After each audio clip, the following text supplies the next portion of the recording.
Sr. Professor Carlos Filhais, é um enorme prazer ter vindo aqui a Coimbra. O prazer é meu recebê-la aqui nesta aqui uma conversa, casa. Nesta casa especial, a Estância Elevatória de Coimbra, e que vai ser a sua biblioteca Carlos Filhais, ainda durante este ano. Foi uma surpresa para mim e foi uma grata surpresa, porque as coisas que me dão gosto, os meus livros, podem dar gosto a outras pessoas. Ora bem, eu passo a apresentar o meu convidado de hoje para o nosso Aging Back Podcast. Carlos Filhais, que nasceu em Lisboa e depois viveu sempre aqui em Coimbra, nasceu em 12 de junho de 56, licenciou-se em Física aqui em Coimbra e doutorou-se depois em Física, mas em Frankfurt, desta vez, e despediu-se daqui, do ensino oficial em 2021 com uma palestra intitulada História da Ciência da Universidade de Coimbra. Tem 140 artigos científicos publicados, eu sei que o trabalho que isso dá, com 27 mil citações e mais 450 artigos de divulgação. Tem publicado 70 livros e foi ainda fundador do Centro de Física Computacional da Universidade de Coimbra, colaborou na instalação do maior computador de cálculo científico português e depois foi agraciado com vários prémios, nomeadamente o Globo de Ouro da SIC. Em ciência, que é uma coisa curiosa, porque soube aquele que eu ganhei. Não havia antes. Filho único. Em 2000, no início dos anos deste século. E depois aquilo acabou. Portanto, sabemos que há Globos de Ouro para cinema, para teatro, para música, mas não para ciência. Para ciência, eu só isso. Ficou só para si. Está em minha casa. Ficou só para si. A Câmara Municipal de Coimbra, como eu tive a oportunidade de dizer, lançou-lhe este desafio para albergar os seus 40 mil livros, discos, etc., para partilhar com a comunidade nesta estação elevatória de Coimbra, e estamos aqui hoje a gravar este podcast, muito feliz de conhecer alguém tão especial. Eu sei que escreve atualmente também no Correio da Manhã, tem o seu podcast, Mais Lento que a Luz. Sim, é o atual podcast. Podcast. E tenho participação no canal Now agora. E agora no canal Now também, portanto, com notícias, não é? Vai comentando. São comentários sobre a atualidade da ciência e tecnologia. Portanto, o mundo está marcado pela ciência e tecnologia e também acho que há uma inovação, porque há comentadores para tudo, para a economia, para a política, para o desporto e agora também há para a ciência. Acho excelente. Portanto, hoje nós estamos aqui não para falar do nada, a propósito de nada como aquele livro do Woody Allen, que é um livro engraçadíssimo, sim. Mas para falarmos de tudo. Também eu gosto do Woody Allen. Eu gosto muito e, portanto, vamos falar de tudo um bocadinho. As questões aqui que eu tenho para si, começava com uma frase sua que me encantou, que diz assim: quem sou eu, um ser humano nascido em 1956, quando os genes do meu pai e da minha mãe se mesclaram? Eu não me lembro bem desse meu... não me lembro mesmo nada. Nada, mas tenho boas razões para acreditar que já foi um minúsculo conjunto de células, quando foi o óvulo fecundado, crescia para si. De certo, como eu, é mais que uma coleção de células, mas não existe essa coleção de células, entre as quais muitos neurónios. Eu sou ainda a criança, definitivamente uma outra pessoa moldada por inúmeros desejos e incidentes. Então, quem é, afinal, Carlos Filhais? Bem, biologicamente é isso, quer dizer, um conjunto de células, não é, que se vão renovando, agora não tão rapidamente com a idade, mas foram-se renovando, espero que continuem a renovar-se, e que tem, enfim, como acontece em cada um de nós, esta origem, o meu Big Bang, vamos chamar-lhe assim, é, de facto, o encontro de duas células que... e a senhora sabe muito melhor disso do que eu, mas que dão origem a um novo ser. E o que é certo é que passado, enfim, do namoro, casamento, eu nasci em Lisboa, na maternidade Alfredo da Costa, onde nascem pessoas que garantidamente são portuguesas, é uma verdadeira fábrica de portugueses. Gosto dessa maneira de olhar para essa Eu sei que se tivesse nascido no Porto também era bom, mas nasci em Lisboa e na altura... eu era muito forte, ainda sou forte. Carlos, acho que significa em alemão forte. E alguém comentou para o meu pai: olha que forte militar que ali está, que o meu pai era militar, não é? E o meu pai comentou um bocadinho babado: há de ser mais qualquer coisinha, se Deus quiser. E assim foi. Portanto, não sei se assim foi, mas tenho feito por assim ser. Mas sou também, e de certo, fruto do carinho, do cuidado dos meus professores, que intelectualmente me formaram E a certa altura, e estou a falar, enfim, espero que não seja bem interpretado, isso também é resultado de mim próprio, porque a certa altura nós podemos fazer escolhas. E eu fiz escolhas das quais não me arrependo. A profissão de cientista que partilhamos é uma profissão extraordinária, porque permite-nos exercer a nossa curiosidade, claro, não apenas em nosso nome, nós temos de comunicar aquilo que descobrimos aos outros, portanto a nossa curiosidade é delegada de algum modo, é a curiosidade de todos, de que nós somos portadores especiais, portanto temos esse dever acrescido de levar aos outros aquilo que sabemos, que passamos a saber, que descobrimos, e eu fiz este percurso. Quem sou eu? Bem, 58 anos, português, físico, encantado por a receber nesta estação elevatória, nesta biblioteca. Eu procurei também, ao longo da minha carreira académica, e ainda hoje, de certa maneira, transmitir essa herança. Portanto, há uma herança biológica, há uma herança cultural, e os livros fazem parte da herança cultural. Por outras palavras, eu posso morrer, e como é evidente, é a coisa mais certa que todos nós temos, mas os livros ficam, e os livros levam consigo memórias, levam consigo, informação que diz aos vindouros, digamos, como foi o mundo, e só esperamos que com essa informação eles possam fazer o mundo melhor. Claro que eu sou um de 8 mil milhões de seres humanos. Mas faz a diferença, e isso é que é importante. Mas neste momento é o ser humano que está a falar consigo. Com muito gosto. Sei que ganhou vários prémios de pintura no Liceu, e sei também que é daltónico. Que fez a esta vocação? Eu tinha jeito para desenhar, mas só descobri que era daltónico relativamente tarde. Aliás, não sou completamente daltónico. Tinha 17 para 18 anos no 25 de Abril e, portanto... mas nessa altura tínhamos de fazer um conjunto de testes, um deles daqueles de daltonismo. Daquelas bolinhas com as cores, etc. E perguntavam-me, está aqui a ver algum número com aquelas cores? E eu, não estou. Então, mas não está a ver porquê? Então, não sei, deve ser daltónico. Claro que o significado do conceito já sabia, nunca tinha feito era aquele teste. E eu pensei que aquele teste era não ver aqueles números, o meu daltonismo significaria não ver aqueles números. E o médico é muito curioso que olha para mim, a pessoa que me estava a examinar, e diz, você está a brincar com a tropa? Eu não, está a gozar com a tropa. Eu não, mas porquê? Você disse que era daltónico? Sim, eu não consigo ver nada. Sabe uma coisa? Só os daltónicos é que veem esses números. As pessoas normais não veem. Eu passei imediatamente a ver. Quando me dizem que eu tinha de ver, passei imediatamente a ver. O que significa que uma pessoa é muito condicionada pelas circunstâncias. Claro. O que eu não queria era ir à tropa. Portanto, o que é que acontece? Acontece que eu, nessa altura, eu fazia pinturas e ganhei até um primeiro prémio de um concurso europeu.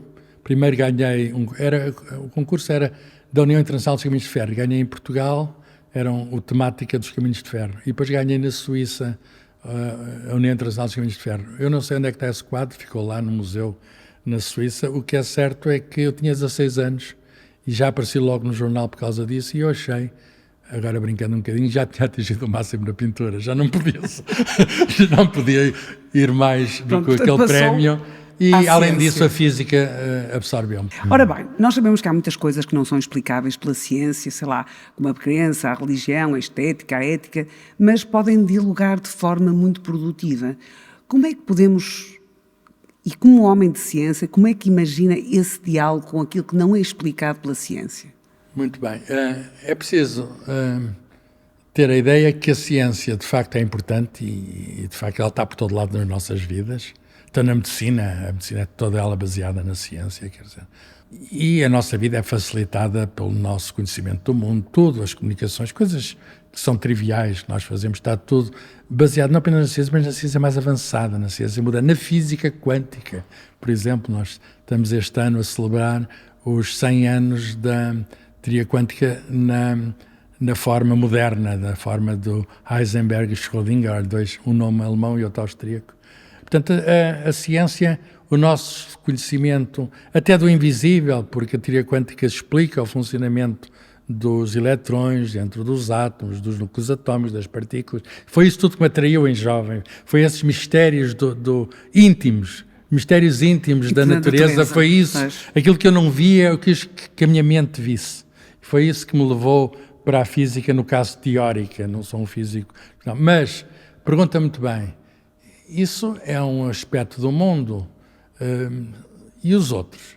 E deu alguns exemplos, um dos quais já aqui abordei no meu caso, a arte também, a certa altura, houve uma tentativa de sedução e entre a senhora arte e a senhora física ganhou a senhora física. Pronto, as duas senhoras queriam-me e eu não podia ser das duas. E de algum modo havia de haver uma escolha monogâmica. E o que é que acontece?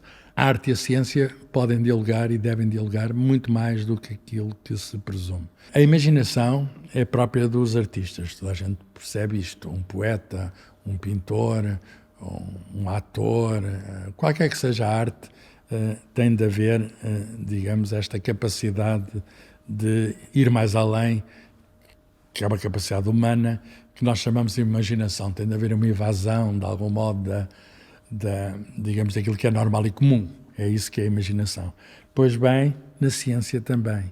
Quando se pensa que a ciência é fria, austera, que a imaginação não desempenha em nenhum lugar, pois bem, as pessoas que viram os eletrões viram-nos primeiro na mente do que viram-nos depois com instrumentos. Nós imaginamos a natureza, nós físicos imaginamos a natureza, pensamos como é o mundo. E depois vamos ver se o mundo é de acordo com aquilo que pensamos. E aqui há uma diferença entre arte e ciência. E a diferença é esta.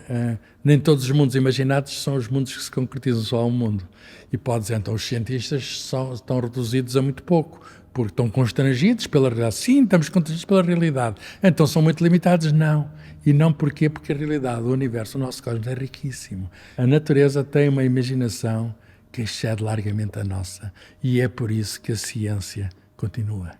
Porque a natureza está sempre a desafiar-nos. Em especial, essa parte da natureza que somos nós. Essa parte da natureza que somos nós, o sujeito que interroga a natureza, é ele uma parte da natureza. Claro. Portanto, somos feitos de átomos, com os núcleos núcleos atómicos, com os eletrões. E é desse jogo, desse metabolismo, que acaba por resultar a nossa vida. E nós sabemos cada vez mais sobre a vida e a faculdade de prolongar a vida, a faculdade vem daí. E, portanto, isto é um exemplo das ligações que podemos fazer entre arte e ciência. E a arte é muito útil até para comunicar a ciência. Hoje em dia usa-se, e queremos também neste espaço fazer isso, mostrar obras de artistas, com certeza, mas inspirados pela ciência, porque a ciência tem, às vezes é difícil de transmitir, mas a arte é mais fácil de absorver. Porquê? Porque não fica... A linguagem é uma linguagem dos sentidos. A arte fala-nos, digamos, entra-nos, digamos, pelos olhos, entra-nos pelos ouvidos. A música em especial, a música é uma coisa maravilhosa. Do ponto de vista científico, é apenas um conjunto de sons de várias frequências, uma sucessão ou sobreposição de sons de várias frequências. Mas, no entanto, para o nosso cérebro... É a emoção que nos enche, que nós ouvimos uma música. Então, se uma música que nós conhecemos, que nos significa qualquer coisa, que está associada a um evento, a um encontro... Por exemplo, um encontro amoroso. E essa música é muito mais, mas mesmo muito mais do que aquilo que qualquer físico ou qualquer cientista possa dizer. E, portanto, a ciência não pode encapsular. A música não é um conjunto de sons descritos apenas cientificamente, é muito mais do que isso. E isso é, de algum modo, o segredo e o mistério da arte. Falou de outras componentes, que não é arte, nem é ciência. Sim, por exemplo, a ética. Aquilo que podemos fazer, a ciência pode tratar. Pode ver quais são os limites, não podemos andar mais rápido que a luz. Eu tenho um podcast chamado Mais Lento que a Luz. A luz ganha-nos sempre. Ora bem, isso são limitações que temos. A ciência diz-nos o que é que se pode, mas não diz, dentro daquilo que se pode, aquilo que se deve. Há coisas que se pode, mas não se deve fazer. Porquê? Porque prejudica-nos não apenas a nós, o que pode ser grave, mas pode prejudicar outros, o que é ainda mais grave, quando prejudica muita gente. Então nós, sociedade, temos essa, vamos lá ver, ética tem a ver com costumes. Exato. Temos essa convenção que vamos redefinindo em conjunto, é um diálogo permanente entre todos, e é nessa aprendizagem, nessa vida conjunta, que nós vamos dizer aquilo que se deve fazer, chamamos isso ética, e não é científico. A própria ciência está sujeita a esses imperativos éticos. Ciência sem consciência não é verdadeira ciência. Por falar em ética e em comunicação, acho que nós hoje em dia estamos muito confrontados, e falou sobre isso, aliás tem um livro sobre isso, da pseudo-informação e da pseudociência, que é uma coisa que me preocupa muito, principalmente as redes sociais acabam por disseminar essa falsa informação, esses falsos conceitos, e por isso, como cientista agora do século XXI, como é que olha, digamos, para esta, chamemos de uma degenerescência da ciência com uma má comunicação? Sim, estamos a viver um tempo que podemos chamar a crise da verdade. E a crise da verdade significa o sucesso da mentira. E o que é curioso é que a ciência é autora de muitos meios que permitem fazer essa falsificação. Por exemplo, a inteligência artificial, que pode ser, um meio de fazermos essa... Hoje em dia, já um bandido pode dizer não fui eu porque falsificaram as imagens. Exatamente. Quer dizer, os bandidos já podem mentir com dizendo que a culpa artificial. que foi alguém que manipulou tecnicamente as imagens. Quer dizer, já serve de alibi. A inteligência artificial já serve de alibi. Portanto, a ciência, de algum modo, teve esta possibilidade de nos dar coisas que nós temos de pôr tal limite ético para dizer, se põe alguém a dizer coisas que eu não disse, com a minha cara e com a minha voz, isso é um roubo de identidade. Estes casos têm de ser prevenidos e estamos na altura de regular e dizer que antes não se podia fazer isto, agora pode, mas nem tudo se pode fazer. A questão da pseudociência é um roubo de identidade da ciência. A ciência, apesar de haver alguns problemas, mas ainda tem muito prestígio. A pseudociência tem a forma, tem o aspecto da ciência, mas não tem o método. Falha-lhe no método. Falha-lhe no método. Mas o problema é que a escola ensina mais os resultados da ciência do que ensina o método. E depois as pessoas sabem os resultados, mas não sabem o método. Olham para os resultados, macaqueiam sobre os resultados. Há uma história muito curiosa que eu conto no instante. Um grande cientista, Prémio Nobel da Física, Richard Feynman, conta esta história. No final da Segunda Guerra Mundial, os americanos abandonaram uma série de ilhas onde tinham pistas de aviação com radares, etc., com equipamento moderno. O radar até surgiu na Segunda Guerra Mundial. E, a certa altura, aquelas pessoas que ali estavam indígenas ficaram sem alguma modernidade que tinha trazido a ocupação daquelas ilhas e perderam os aviões, voaram os aviões. E o que é que eles fizeram? Muito curiosamente, começaram a imitar nos gestos, pôr antenas com canas, nos gestos, a imitar o que faziam os técnicos e os pilotos, etc. Aquela coisa. E como a pseudociência, imita aos gestos aquilo que faz a ciência. Mas os aviões não voam. Os aviões não voam. É um bom exemplo. Mas eu, de qualquer maneira, continuo a ser uma pessoa de ciência e a acreditar na ciência, e com essa ciência nós começamos a olhar para o envelhecimento de uma forma diferente. Em 1990... aparece em Harvard a gerociência, que nos está, de forma científica, através do método, a fazer-nos envelhecer melhor, e ainda não estamos, como o Larry Page, estávamos há bocado a falar, a querer matar a morte. Nós ainda não conseguimos ser imortais. Tentamos, mas não podemos ainda. Não. Aliás, estava a falar há bocado de um livro muito engraçado. How Not to Die. How Not to Die, exatamente. How Not to Die. Pelo menos é o livro que, seja de comprar, realmente Como não se pode não morrer, queixar. logo pelo título. Eu acho que vai morrer quem compra esse livro. Ou pelo menos não vai poder queixar-se, porque pelos vistos pode haver um manual com falsa informação. Se não funcionar o título, não se pode queixar depois. Mas pronto, a gerociência vem aqui para, com o método científico, nos ajudar a envelhecer melhor, porque nós podemos ter realmente uma longevidade cronológica, mas nós também queremos ter uma longevidade física. Nós queremos estar, enquanto cá estivermos, mais tempo, mas bem. É o tema do seu programa, é o tema principal e é um tema muito oportuno. Ora bem, eu disse que a ciência tinha prestígio, e uma das razões do prestígio da ciência filia-se precisamente na longevidade que hoje todos temos, e não é apenas o número de anos de vida, é também o número de anos de vida sem doença. Isso mesmo. Podíamos viver mais, mas com mais maleitas, mas não, vivemos mais, as mulheres mais que os homens. O que podemos dizer é que a ciência, um dos trunfos que ela pode apresentar, uma das razões do seu êxito, é o facto de hoje vivemos mais do que vivíamos. O tempo médio de vida hoje, a longevidade é muito maior do que era. Muito maior. Eu já estava morto, em média. Sim, estávamos a falar da Idade Queiroz. Na Idade Média. Olha, o Fernando Pessoa morreu, mas também esse abusava do álcool. Morreu com 47 e o Leça de Queiroz, acho que com 54. Portanto, E portanto são escritores que produziam grandes obras e que podiam ter produzido muito mais Claro que sim. Mas o Leça de Queiroz era doente, tinha problemas gastrointestinais, etc. E como é que nós podemos viver mais? também quer dizer, não vou ensinar o Padre Nosso ao vigário, mas uma parte da longevidade é genética, mas é cerca de um quarto. 25% até aos 85 anos. O meu pai viveu, exato. Não é? O meu pai viveu até aos 91, espero que isso seja de alguma ajuda para mim. Vai ser, porque assim, 25% é genético, 75% é estilo de vida até aos 85, depois inverte.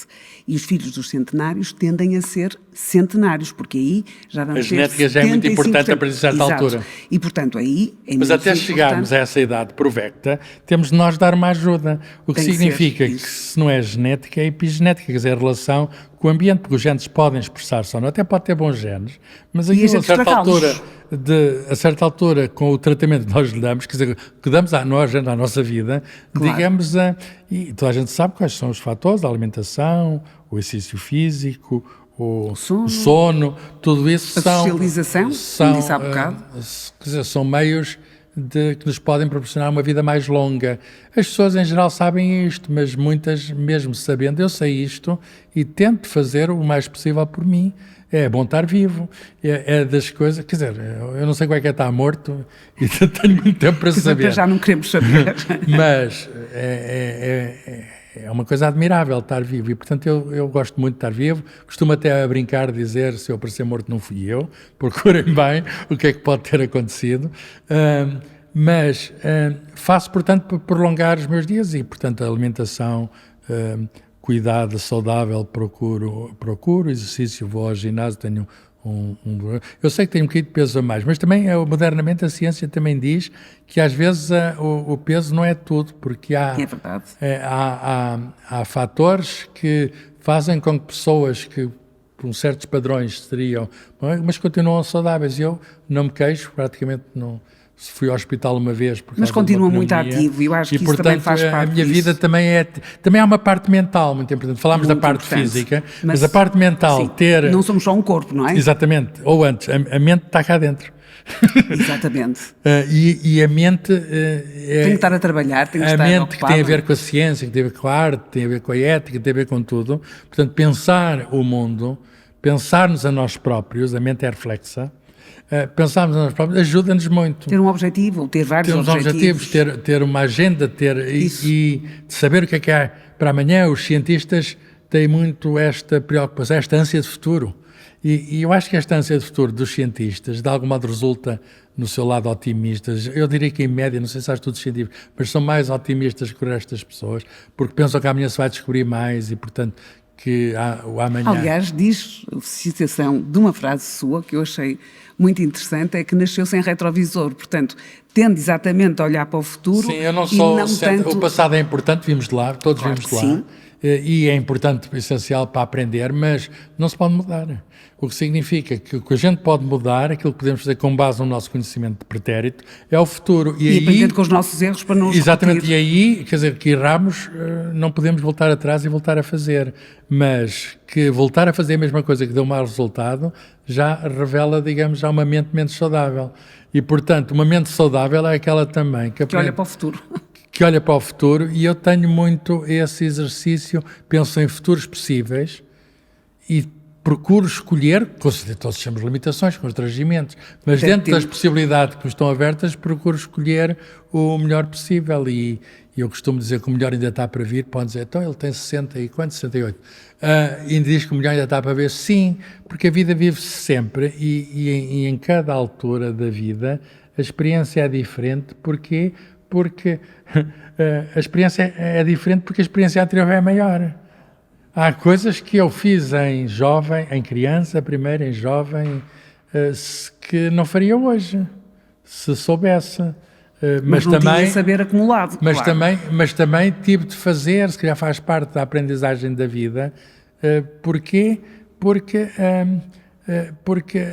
a vida é também essa tentativa, essa busca permanente de novas experiências. Mas eu já tive experiências suficientes para dizer, não, entre isto e aquilo, prefiro aquilo. Certo.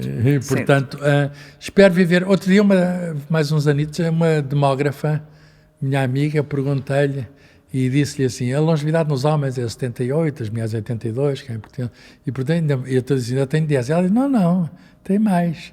Pois, porque vai sempre aumentando. É a idade que conta, é a perspectiva e que é a elasticidade. No tempo, eu ia falar isso exatamente, a idade perspectiva já chegou aos 68, se chegou aos 68, já passou umas barreiras suficientes para poder imaginar. Então, quantos é que dá? Há tabelas. Isto é científico. E ela diz que, em média, funcionam as probabilidades, que é um conceito muito difícil. As pessoas têm alguma dificuldade, mas, em média, ela deu mais 16. Portanto, ainda podemos ter mais fazer mais uns programitas. E eu não resisto a citar Jacques, que é: quando eu nasci, é um facto, que morrerei também é uma certeza. Mas ainda não é um facto. Entre estes dois há uns acontecimentos, um real, perfeitamente situado no tempo, o outro virtual, que é imprevisível, que é esse envelhecimento. Nós envelhecemos. Portanto, envelhecemos, que é como quem diz, desgastamos-nos. Esse é um fenómeno natural, é uma condição da matéria de vida, a biologia faz o que pode para contrariar esse processo de desgaste. As células, cada uma, vai tendo alterações do seu ADN, vai acumulando, nós somos produto de erros, não é? Portanto, vão sendo corrigidos, e ao fim de algum tempo, a maioria das nossas células foram renovadas. À medida que o tempo passa, o processo de renovação celular torna-se, porém, cada vez mais difícil, e o médico francês, este Jacques Ruffier, não é? O autor de O Sexo e a Morte, diz que o envelhecimento é um fenómeno banal, constante, isto é, em qualquer idade estamos a envelhecer e não apenas quando somos velhos. Ou ainda, como disse o sociólogo francês, o Edgar Morin, que eu li muito na minha adolescência. Eu conheci-o pessoalmente, ele tem mais de 100 anos, agora é um bom... Já tem mais de 100, eu sei, 102. Ele agora já tem 102, que a vanguarda, portanto, o envelhecimento é a vanguarda da morte. Portanto, a morte é inevitável porque não podemos evitar envelhecer. Sim, talvez por isso ande o outro senhor a tentar matar a morte. Nós vivemos, e a vida de algum modo, consiste em ignorar a morte, não é? Por exemplo, eu olho para a minha ficha biográfica, tenho vários livros, não é? E está catalogada nas bibliotecas, e aqui nesta também há de estar, e tem uma coisa que é certa, 1956, o ano e depois tem um tracinho, um espaço em branco. Alguém vai preencher aquilo. Mas nós temos esta questão de não sabermos a última data. E vivemos mais do que isso. Fazemos por não saber, quer dizer, não interessa. Eu dou o exemplo do Sócrates, que foi condenado à morte, a cicuta, e ele pediu para lhe trazer um instrumento para tocar, etc. E ele disse, e perguntava, mas se vais morrer, o que é que isso te interessa? Estou vivo ainda. Está muito claro que a vida tende a conservar-se. E só não se conserva quando já não pode mais. Por outras palavras, a vida faz o possível por ela. Todos os seres vivos morrem, sejam plantas, sejam animais, e, enfim, os tempos de vida são os mais variados. Nós até temos, o ser humano, o Homo sapiens, tem um tempo de vida maior, por várias razões que têm a ver, tem a ver com a cultura, com a civilização. Não é só a medicina, é as condições sanitárias, é a alimentação, tudo isso garante isso do século XIX para o século XX, com as vacinas, com os antibióticos, etc. Que o meu tempo de vida seja maior do que era na Idade Média. Mas o que é certo é que, as nossas células estão sempre a dividir-se, não é? A renovar-se, e isso há duplicação do ADN, mas a vida, ela própria, tem um enzima o fenómeno da vida tem um enzima que vai tentando contrariar isso, mas a certa altura é uma luta inglória, quer dizer, a certa altura... É um desgaste. É um desgaste. Olha, eu até já tentei explicar a questão da morte, porque é uma questão muito... quer dizer, não há que ter receio de falar dela. Mesmo que haja receio dela, eu acho que falar dela não pode ajudar a diminuir o receio. E até já tentei com jovens muito pequenos, que vão morrer muito tarde e nem pensam nisso, mas explicar essa coisa que tão bem explicou, até na citação que fez, das células a multiplicarem-se, a desgastarem-se, a funcionarem menos, a terem mais em erros. Conjunto, e a certa altura há mecanismos de reparação e esses mecanismos não serem mais possíveis. Mas a morte, sendo a morte, como eu já disse, não é exatamente o fim, porque fica a memória, fica o legado, fica a lembrança e ficam os genes. E ficam os genes, na maior parte das vezes. Pois, não é obrigatório que fiquem os genes de cada um de nós. Ficam os genes, digamos, da maior parte de nós. Exatamente. Eu sei que gosta muito, tal como eu, de ler. E diz que também não consegue escrever sem ler. Sim, e aqui nem uma faz pergunta sentido, não é? Um bocadinho indiscreta. Consegue imaginar o livro que seja o seu livro e o seu filme que seja o seu filme? Tenho livros na Gradiva, que é uma editora, e há um livro emblemático da Gradiva, que quando eu venho da Alemanha encontro esse livro esse e outros livros da mesma época, anos 80, que me marcaram porque são livros de levar a ciência a todos. É o livro Cosmos, do Carl Sagan. Mas mais tarde, na mesma coleção, de um químico, prémio Nobel, já morreu, belga, Ilya Prigogine, e de uma colaboradora sua, que é historiadora de ciência, Isabel Stengers, que é a Nova Aliança, e que fala precisamente da questão da ligação da ciência com as humanidades. A Nova Aliança é a aliança da ciência com as humanidades. Isto é um tema que, para mim, é um tema principal da minha vida. Como é que a ciência se liga a outras coisas? Portanto, se me diz para escolher um livro que não é apenas... Mas esse é um bom que não é apenas ciência... Para ler. E filmes, sei lá, uma pessoa fica marcada por filmes que vê em juventude. Já citou o Woody Allen, que eu gosto muito, tem um humor especial, eu adoro. Quer dizer, eu acho que o humor é uma técnica de comunicação. Maravilhoso. E uma pessoa consegue, com até uma aula, de repente conta uma história, uma anedota no meio da aula e funciona, mas gosto, sei lá, de realizadores como o Stanley Kubrick, o 2001 Odisseia no Espaço, que mais uma vez começa, liga a ciência e a tecnologia, digamos, à nossa história do mundo, aquela história do macaco que lança uma coisa e a nave aparece a partir do lançamento de um objeto do homem. De algum modo, mostra no cinema, numa só conjunto de imagens pequeno, mostra o que é o nosso percurso evolutivo. Quer dizer, fazer um instrumento de sílex talhado foi o princípio de construir uma nave espacial. Verdade. E, portanto, são filmes que uma pessoa vê quando é jovem e livros que uma pessoa lê quando é jovem e que nos marcam mais, porque os livros, e então os grandes livros, os clássicos, já disse o Italo Calvino, são aqueles que, fazendo releituras, há sempre qualquer coisa de novo. Que se aprende, verdade. Muitos deles também já os revisitei. Há aqui vamos falar de uma coisa triste. Até agora, até falámos da morte e não olhamos para ela como uma coisa triste, mas que também gostava que comentasse. Portugal participou em 2023 no inquérito das competências dos adultos e tivemos um resultado de baixíssima literacia na população, mas baixíssima. Só 3 a 4% das pessoas conseguem entender frases mais complexas ou mesmo textos mais complexos, o que quer dizer que mais metade da população não os entende. Eu acho isto altamente preocupante. E por isso eu lhe falava isso da importância de ler, do gosto pela leitura, que hoje em dia acaba por se perder, porque é um bocadinho a literatura fast food, no fundo. Pois. Até que ponto as redes sociais vieram hipotecar a qualidade de literacia da população? Ou o que é que acha que aconteceu nestes últimos tempos para termos uma performance tão má? A omnipresença dos ecrãs, com certeza, e então em certas idades, não ajuda nada. E eu acho bem até que haja limitações do uso de telemóveis entre escolas, etc. Portanto, temos um novo fenómeno, temos de ver, digamos, as consequências e limitar os efeitos daninhos. Mas eu acho que em Portugal isso é um fenómeno mundial. Quer dizer, curiosamente, a Revolução Portuguesa, de há 50 anos, é mais ou menos contemporânea também do aparecimento dos computadores pessoais, e logo a seguir, em 89, aparece a World Wide Web, e depois aparecem os telemóveis, e depois aparecem as redes sociais há cerca de 20 e poucos anos, e portanto nós vivemos numa época, digamos, de expansão do digital, que é uma época que vai ser importante na história. Nós não escolhemos a época em que nascemos, mas nascemos numa época...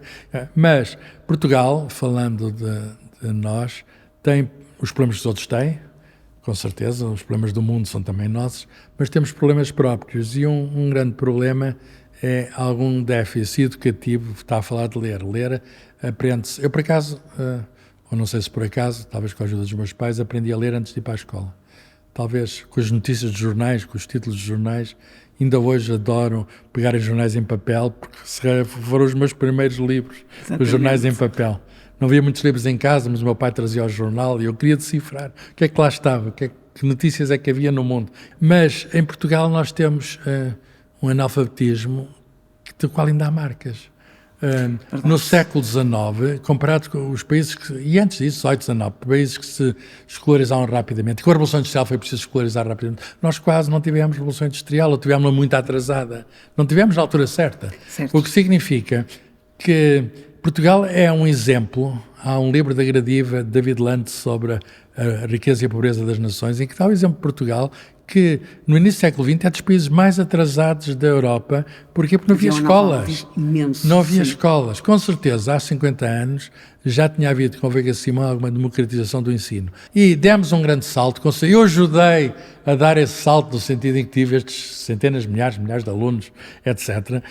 Mas ainda é muito rápido, quer dizer, não está sedimentado. Ainda há analfabetos em Portugal. A taxa de analfabetismo em Portugal, para não estou a falar do funcional, do qual dá conta esse inquérito. Claro.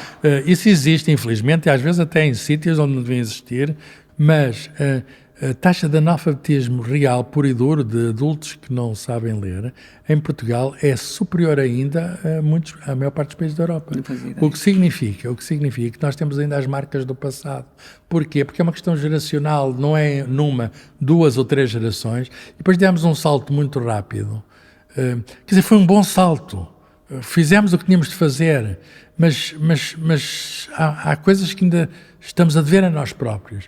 E uma das coisas que estamos a dever a nós próprios, e eu vou ser muito claro, é que da mesma maneira que a mim me deram uma perspectiva de ocupar um lugar na universidade, etc., nós não estamos a dar essa perspectiva às jovens gerações. Por outras palavras, aquela geração formada com os doutoramentos, formada com pós-doutoramentos, que conhecem o mundo, etc., eles naturalmente têm capacidades, e são capacidades dos quais não estamos a beneficiar o suficiente. E, portanto, o que é que era preciso? Que a nossa sociedade, para haver essas mudanças que todos ansiamos, que são heranças que vêm, dar mais oportunidades a jovens, que jovens têm já formação maior, e pô-los e confiar neles. A confiança, às vezes, nós ainda somos uma sociedade em que são os mais velhos que predominam. Repare, na profissão docente, no ensino, digamos, médio, secundário, ainda as idades médias das pessoas são altas. Mesmo na universidade, as idades médias das pessoas são muito altas. E vai ser pior, porque nós estamos a envelhecer. Claro, sempre, mas há gente a nascer. Claro, em Portugal não nascem assim muitos como noutros sítios, mas essas pessoas que têm vidas, demos-lhe bolsas muitas vezes. E foi bom que lhe dessem os bolsos, mas não lhe estamos a dar vidas. E nós temos de dar não apenas bolsas, mas também vidas. E as vidas deles, as vidas de criatividade, as vidas de desenvolvimento, podem ajudar-nos a nós. Podem e devem ajudar-nos a nós. E eu acho que estamos a dever isso para connosco próprios. Quer dizer, a todos os níveis, na administração pública, a universidade devia dar o exemplo. Eu, aliás, uma das coisas que eu disse quando saí foi a altura dos mais jovens têm também a possibilidade de terem lugares, mas não tenho a certeza que isso tenha acontecido. Não, mas é engraçado que, portanto, as pessoas sonham muito com a reforma, é facto. Mas, por exemplo, nós, na universidade, há 70 anos, temos mesmo de sair. Na Suécia, as pessoas que ainda se sintam capazes de trabalhar, estejam aptos e queiram trabalhar, podem continuar a trabalhar. Sim, eu acho bem. Só a única coisa que têm de desistir, ou digamos deixar para os mais novos, são os lugares de chefia, o que me parece também. Portanto, eles podem continuar com contratos. O professor não é obrigado a sair. O que normalmente há estímulos de género, se sair agora recebe tanto, se sair... É isso. Há uns estímulos, mas eu saí voluntariamente. Porque tinha tido a minha experiência e gostava de ter outras experiências enquanto vivesse. Claro. Por exemplo, eu fazia já outras coisas além de dar aulas para aqueles alunos. A última cadeira que dei foi Mecânica Quântica 2, que é interessantíssimo, mas tinha só 20 e tal alunos. E eu disse, enquanto eu ainda posso, digamos, ter saúde e poder mover-me e poder corresponder a convites, eu gostava de experimentar outras coisas e, portanto, saí voluntariamente. Mas não me defendo, com certeza, que se eu quisesse, devia poder estar mais tempo. E, portanto, aliás, o meu caso não são casos, e nós todos temos muita tendência a julgar os outros por nós próprios, que é um erro. Claro. Que é um erro. E então como é que olha para a reforma? A reforma como formar-se outra vez, quase esta segunda vida de que me está a falar? Ou, é uma outra vida. Ou ter outra forma mesmo, deixar de ensinar, mas agora ensina de outra maneira. Escreve nos jornais, faz podcasts, etc. Com certeza, reforma... Porque a reforma é uma palavra engraçada. É uma palavra engraçada, não é? Em grande reforma. Em grande forma é um belo de um podcast. Exatamente. É experimentar fazer coisas que sejam diferentes, porque... e também experimentar fazer coisas que são iguais. E, portanto, é essa mistura entre haver novidade. Para uma pessoa viver mais também é preciso ter experiências de novidade. o apetite do amanhã passa muito por saber o que vai acontecer perante a imersão no futuro é algo que eu estou desejoso. Portanto, a tal história de amanhã como é que vai ser, depois da amanhã ainda pode ser melhor, e essa atitude é uma atitude que eu acho que faz prolongar a vida. Ora bem, e agora para acabar vou também aqui citar de um livro de Paulo João Santos, Encontros com a Morte, que ele li agora um ensaio que escreveu muito interessante sobre isto, que ele diz, do ponto de vista científico, a morte não é um problema por muito que nos custe, não é um problema, é uma solução. Mas, isso é uma frase minha nesse. É um livro de um depoimento de um jornalista. Mas eu achei este depoimento, aliás, este parte do ensaio, lindíssima. O que é que eu penso sobre a morte? Eu disse o que é que penso sobre a morte. Quer dizer, a morte é uma solução. Quer dizer, não tenho medo da morte. Quer dizer, a morte é... Uma pessoa não deve ter medo de coisas que são inevitáveis. O que pode ser mais penoso é, de facto, o sofrimento. Mas o sofrimento pode-se ter sem morte. E às vezes só sofre-se mesmo. Portanto, o problema do medo é relativamente ao sofrimento quando é prolongado. E eu já vi condições difíceis de pessoas a sofrer muito. E falou de um físico também, Richard Feynman, que no leito da morte disse uma coisa interessantíssima. Quer-nos contar? Sim. É um dos físicos que eu gosto muito, tem livros na gradiva. Ele estava a morrer com uma doença que era obviamente terminal, e ele sabia, e ele suportou estoicamente o sofrimento que era grande. Aliás, a medicina aí ajuda muito na questão de cuidados paliativos, e é uma das grandes coisas da medicina, a possibilidade de cuidados paliativos, e ele disse, não quero morrer segunda vez, isto é um pouco aborrecido, ainda bem que é só uma vez. Ainda bem que é só uma vez. Infelizmente chegamos ao fim do nosso tempo. Este podcast é só uma vez? Não, podemos. Mas nós acho que devíamos repetir porque foi maravilhoso, foi uma viagem pela ciência, por um cientista, por um investigador, por um professor e, portanto, seria de esperar, muito enriquecedor. Muito obrigada, Sr. Professor. Foi um prazer estar consigo e falar de coisas que não se fala todos os dias. Eu só falei de coisas de mim porque me perguntaram, porque senão eu era capaz de guardar por dentro de silêncio. E a Santora teve esta virtude de me pôr a dizer algumas coisas, olha, que ficam registadas para meu benefício ou malefício, nunca sei. Não, benefício, porque partilhamos aqui muito da ciência do envelhecimento na primeira pessoa. Muito obrigada. Obrigado, Bel.